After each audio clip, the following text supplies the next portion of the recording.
able, from an instance in which at most 7/8 of the clauses are satisfiable, then you're able to solve any NP problem through this reduction. What does this imply? This implies that if you have a 7/8 approximation algorithm, okay, you're able to distinguish between these 2 points. Because if it's a real 7/8 approximation, there is a minus here. Minus or a plus? No, yes, it's a plus, okay. If you have a 7/8 plus epsilon approximation here, if the result is M, you will be above this point. Okay? And if the answer is that, you anyway will never be above this point because it's the best you can do. Okay, so you can use this approximation algorithm to distinguish between these two cases. And this implies that there is no approximation for this problem unless P equals NP. Okay? And the key to show that is this gap amplification process. I don't know if you've seen this proof or if you've heard about it, but now it's not so complicated as before. So basically, the basic idea is that you go through different stages, and each of these stages just increase the gap between these two things, and you obtain the result. Okay? So, what do I want to say about this problem here is that basically, so through gap amplification here,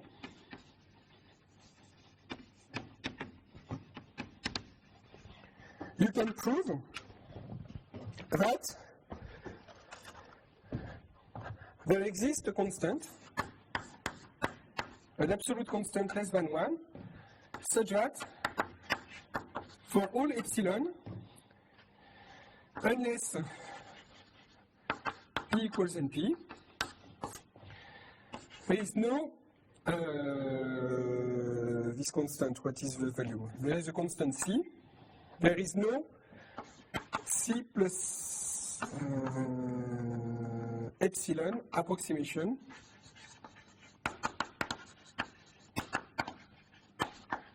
for maxat. Okay? So the interesting fact is that it's even true if all the clauses have length 2. Okay? There is no max 2 sat is already NP complete. Okay? Good. So what's going on here is basically we will not be able to compute the max. Okay? And even worse, the best we can hope is some constant of the max, but no more. Okay? So the constant, the best constant when all the clauses have length 3, it's 7/8. Okay, but it depends on the length of the clauses, this constant here. It's 7/8 when all the clauses have length 3. Okay? And I think that the 7/8, the condition is not P different from NP, it's something a little bit different, but not so much, but a little bit different from that. But anyway, okay, why this problem is important? Because basically, you know that SAT was the key for P versus NP. MaxSat is the key for approximation. That means that all the results showing that this problem cannot be approximated to some constant are derived from this problem. Okay? So understanding this problem basically gives you understanding in the approximation of many other problems. Okay? So we will try to solve, to give some good approximation for that.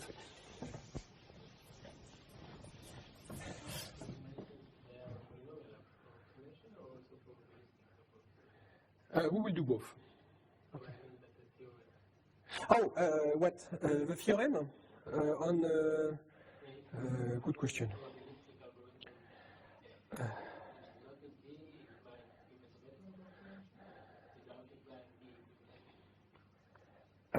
I think this would imply another thing, but it's equally unlikely. Well, that's all I can say. Okay, so basically, yeah. The question of whether randomized algorithm really help, it's unclear. The answer now is unclear. People tend to believe that it does not help. Okay, but it does not help. That means that you can have a little speed up, a polynomial speed up. You can have a better cost, but not much better. You won't get much better. The reason why is one of the reasons that we will see is that most of the algorithm we know how to obtain a deterministic algorithm with the same performances, almost the same. Okay, and one of the techniques that are used is one of the techniques that we will see now.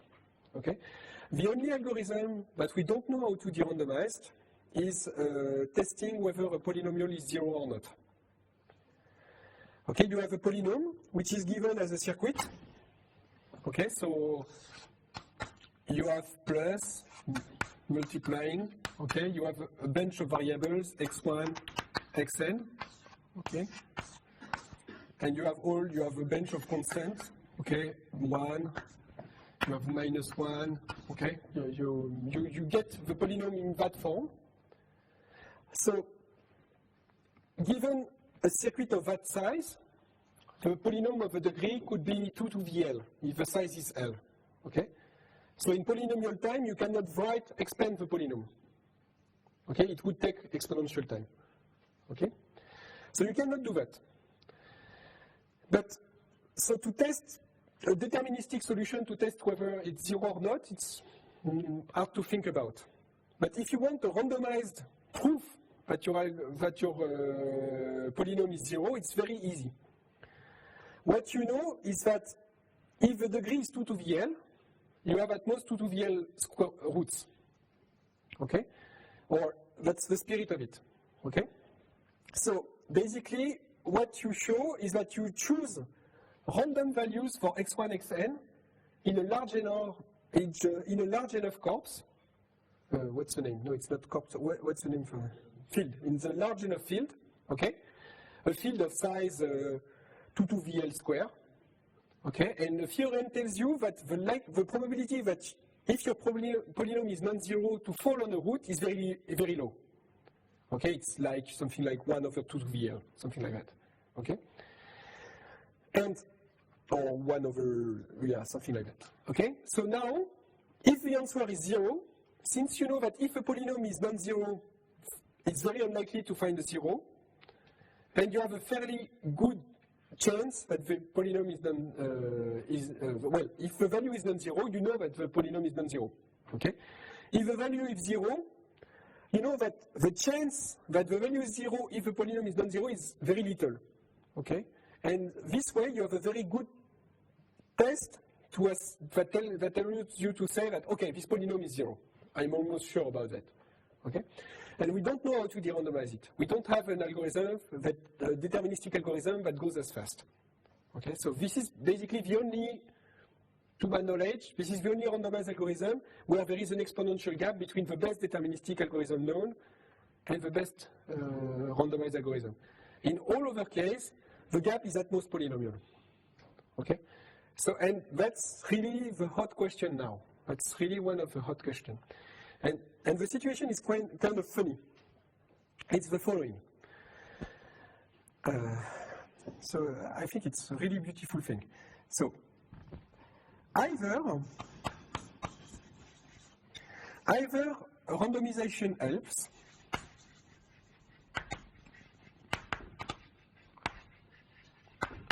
okay?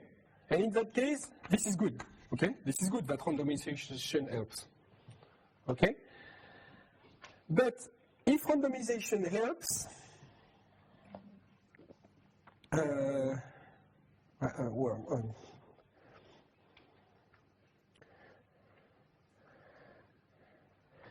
but in that case, if randomization helps, then there exist some hard problems.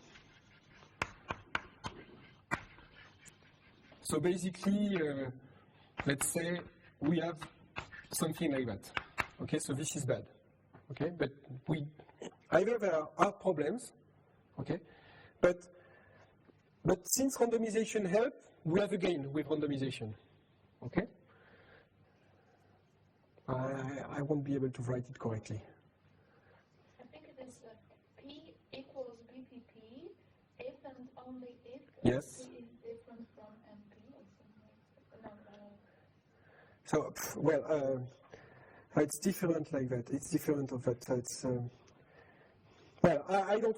Well, I need to prepare it because it can be messy. But basically, the whole spirit is the following: either there exists an art problem. Either there exists an art problem, but we can use.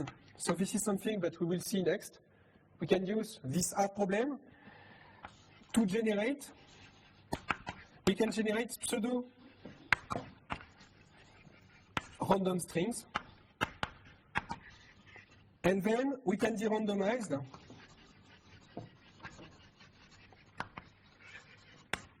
any randomized algorithm. Okay, so randomization doesn't help up to a polynomial speed up. Okay, or randomization helps, and in that case, I think that we can show some lower bound on problem that we suffer on. That means, for instance, I think that what we can show is that permanent, then the permanent is hard to compute. Okay. So, which is nice because these are the kind of results that we are trying to prove for years. Okay. So, what do I mean is that either there exist some very hard problems, which is really bad, but in that case we are able to generate some pseudo-random string using this problem to generate pseudo-random strings that allows us to derandomize algorithm, or really randomization helps, and in that case we get lower bounds on some problem that we care about. Okay, so well, even if P is different from NP, this is not so much a bad news, and also the opposite. Okay, but people tend to believe that we are in that case, that there exists some very hard problem, and that we can derandomize almost everything. Okay, but the question is, what can we do to derandomize this randomized algorithm for polynomial? Nobody has a clue. Okay, and okay, so let's stop going fuzzing around, and let's go back to our problem. So now we have this problem here. We have a formula, and we want to find an assignment that satisfies as much clauses as we can. Okay? So the classic thing that you do when you do algorithm is just to try the most stupid things, so that to make sure that if you suffer on an algorithm and you analyze it, that the result of this analysis is not worse than the stupid thing. Okay? It's good to check whether the stupid thing doesn't go better than anything. Okay? Just to evaluate the stupid thing first. Okay? So what would be the stupid thing to do here?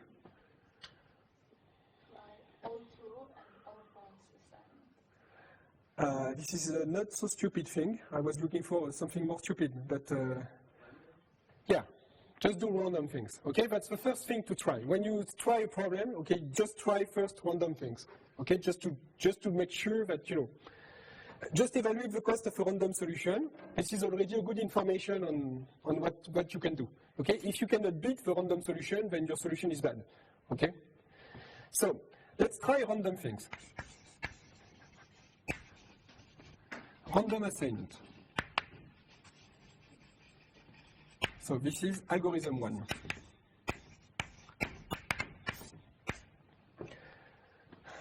So what's the cost of a random assignment? How many clauses does it satisfy on average, on expectation? Half? No. No. So how many clauses? So we want to evaluate, we want the expected cost of algorithm 1.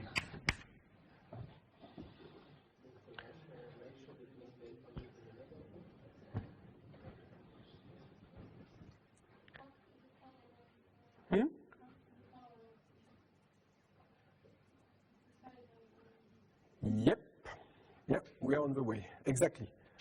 So if we look at one clause, okay? One clause, okay? Just look at one clause, C1, okay? And assume that it has L literals. What's the probability that this random assignment satisfies C1? So you said, well,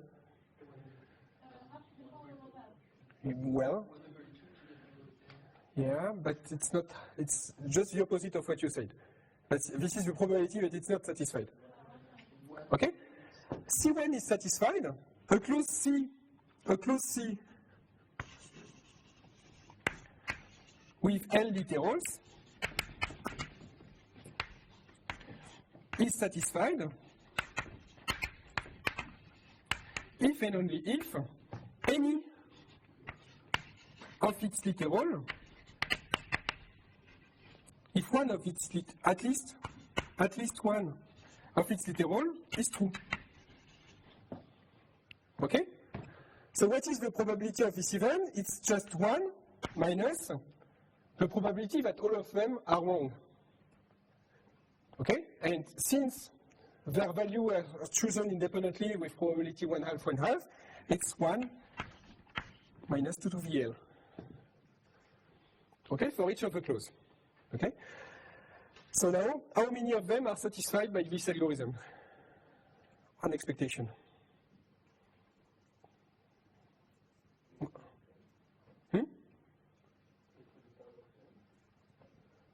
To the power of n? Yes, no, it's not to the power of n, because this is less than 1, so we satisfied more than that.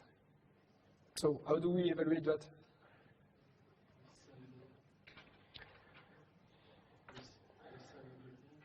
Yep, exactly. Yes.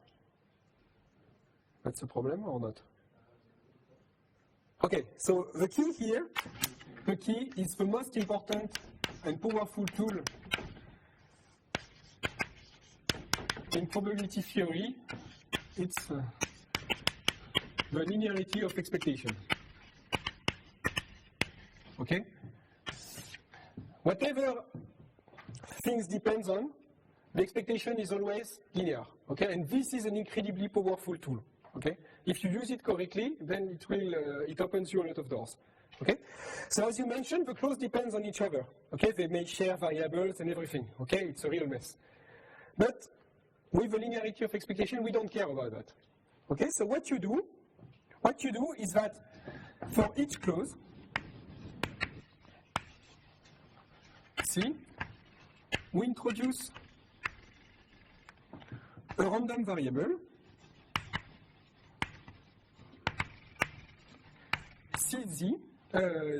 ZC, okay, such that ZC equals 1 if X satisfies C and 0 otherwise. Okay? So now, what is the value of this random variable? Cost of algo 1. Cost of algo 1 is simply the sum over all clause C, Cj, okay, from 1 to m, of ZCj. Okay, so let's say it's a random variable Zj equals 1 if X satisfies clause Cj. Okay? So now we have that. Okay? So now I will use